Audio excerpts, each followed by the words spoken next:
All right, so this one is like a no-brainer, but I'm just going to do this for educational purposes. When you hit a target, all right, when you hit a target, so you're walking along. Oops, let me get my phone cord back in my pocket here because I don't want it dangling where I can rip it out of my head. When you're walking along and you hit a tone. Okay, so I have my combined mode set up. I'm in manual 27, and I have when I have it set up so that my high tones are high.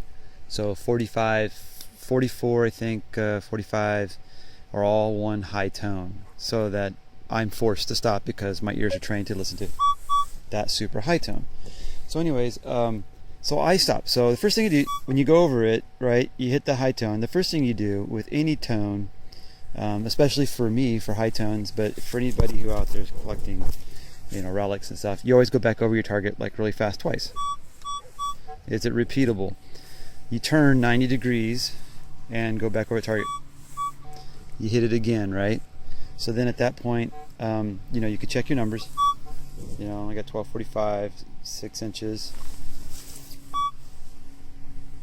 1145, 7 inches. At that point, you could pinpoint it, and it's telling me something below that. 35, 50, 6 inches. If you go off the pinpoint, the pinpoint numbers, not always accurate. Helpful, but not always accurate. I found that the most accurate numbers you get is in auto sensitivity. If you can go over it in auto sensitivity, fantastic. I'm going to switch it to auto sensitivity real quick and see what numbers we get. All right, so let's get this down here. There's a repeatable 1421. I'm not digging that one. I want, so nice and clear in auto sensitivity, the same thing. 1145 at 6 inches. 1145 at 6 inches. If you go over a target one way and it sounds really good, the numbers are good, but then when you turn this direction and you get nothing at all, that is probably 80%, 85% or more going to be iron, a nail or something else. You can go back this way and it sounds good, but then you come this way, and it's nothing.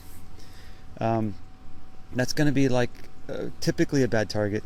If it sounds, like I've always said in my videos, if it sounds really good in this direction, which the e-trac, it's the sound. But if you got the right numbers and the good depth and everything's just right, you can dig it. But I tell you, you may not find silver or a good coin. It's more likely going to be iron. If you get a good signal that way and you turn 90 degrees and the signal is broken like that right there, and you can get part of that high tone signal or part of that signal broken in there, that's the one you want to dig. That one you at least have a 50-50 chance of it being a good target, because it may be that iron, there may be a good coin there, and if you're going this direction, the iron is not quite 100% masking it, and that's a better target. But so that's just a helpful tip. I'm going to dig this. I'm not going to do a live dig because I have a feeling it's going to be silver. So I'll just show you the after the dig. Okay, I haven't looked at it yet to see if it verified that it is silver, but it was only actually down about 4 or 5 inches. Now I do have the big coil on today, and I'm in a park that I've never hunted before.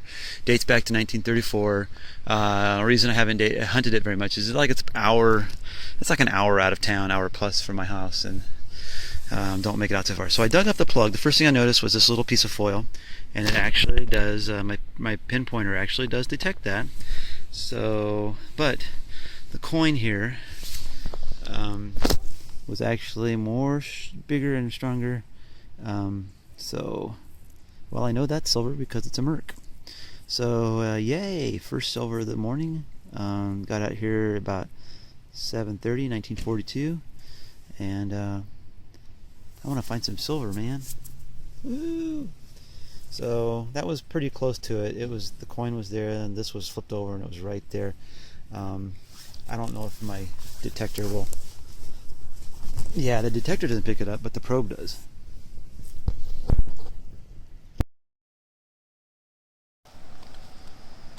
All right, well, here's one of those kind of semi-iffy ones. Coming along. Okay, there's the tone.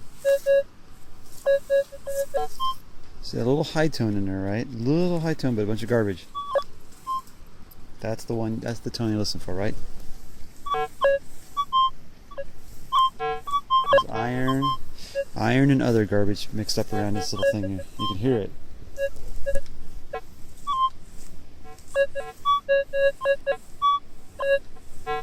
You hear all the noise? The numbers on it aren't great either when you're listening to 35, 34, 45. But that's the iron. The iron's more than likely the iron isn't going to give you the tone like that in both directions.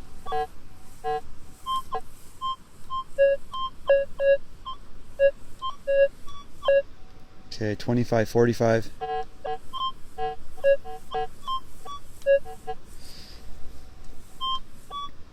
$16.47.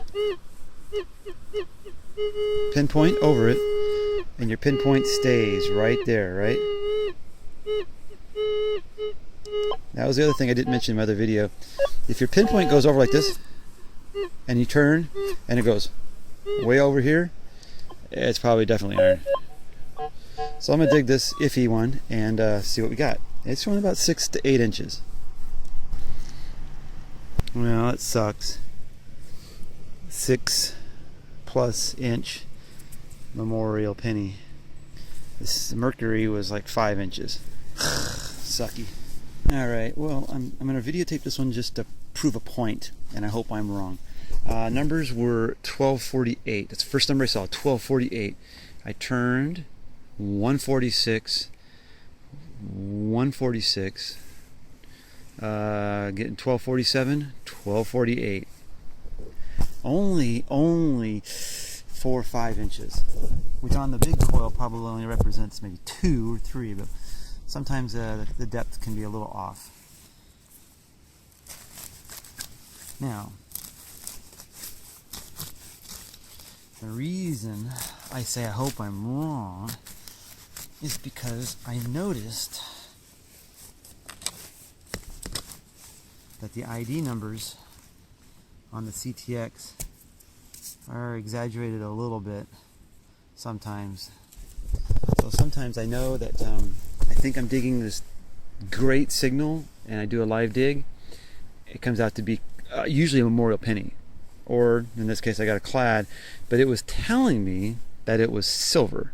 It was telling me that it was something better than a clad quarter. Numbers wise, it was just never really hit down too much in the 1246. I don't think it actually did, but there you go. So, but if I would have had that in auto sensitivity, I bet you it would have dropped to 146. I think there's a little bit too much overload in manual sensitivity, and I did find that in the e-trac a little bit too, but e-trac did a little bit better. At least I would have noticed this by tone on the e-trac, and I don't think that would have came up. It was pretty flat. You can see the indentation. It was pretty flat.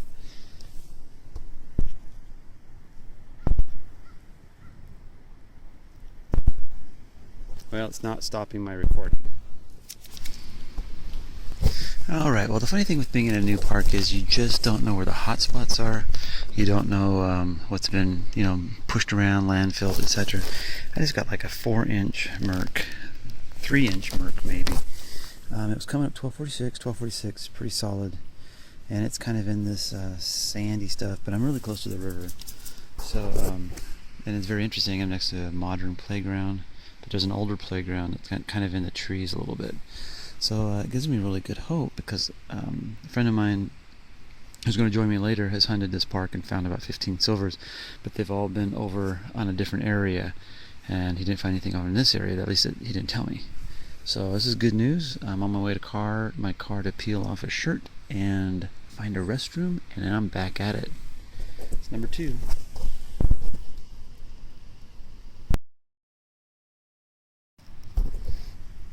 Alright, I'm on my way to my car.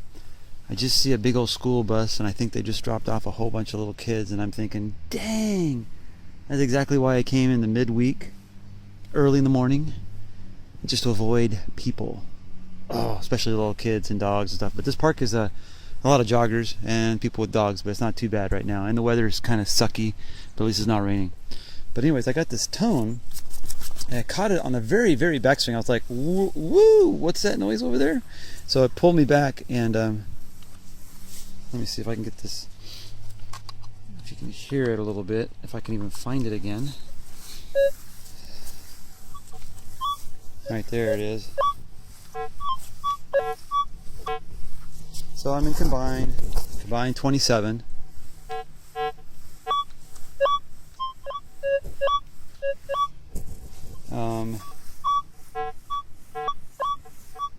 I experimented a little bit with the Ferris coin and ground coin. I don't like ground coin. Ferris coin wasn't too bad. So anyways, it's 143 at 8 inches. 144, but it bounced a little bit. 1247, 8 inches. 1346.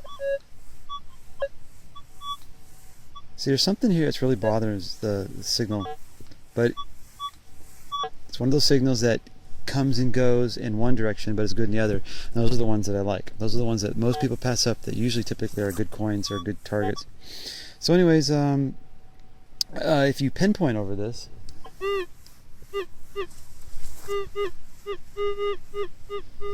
comes up 1045, or where is it at?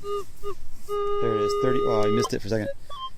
There's iron right next to this baby. So I know I pinpointed over it twice already, and it came up iron both times. But definitely something there, and I think it's going to be silver because definitely the depth. Depth is the key thing for me on.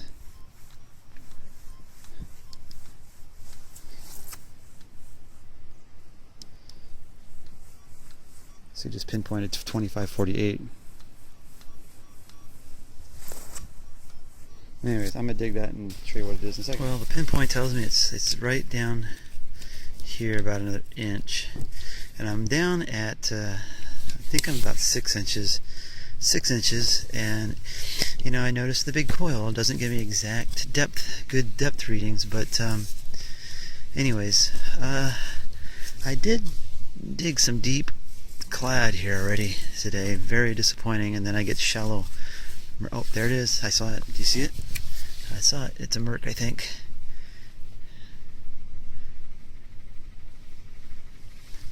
And yeah, that's what we like to see. Get in a good tone one direction and kind of an iffy one on the other. A lot of people miss those. So yeah, I've had some deep clad. I just dug 2 quarters, which came up like a $50, and they were down about 6-7 inches. Another field. So, yep, another Merc. So this park, you know, like I said, this park was developed in the 34s. So looks like 42. So you figure people probably didn't migrate to the park until a few years later, but wish they would migrate with more money and drop it.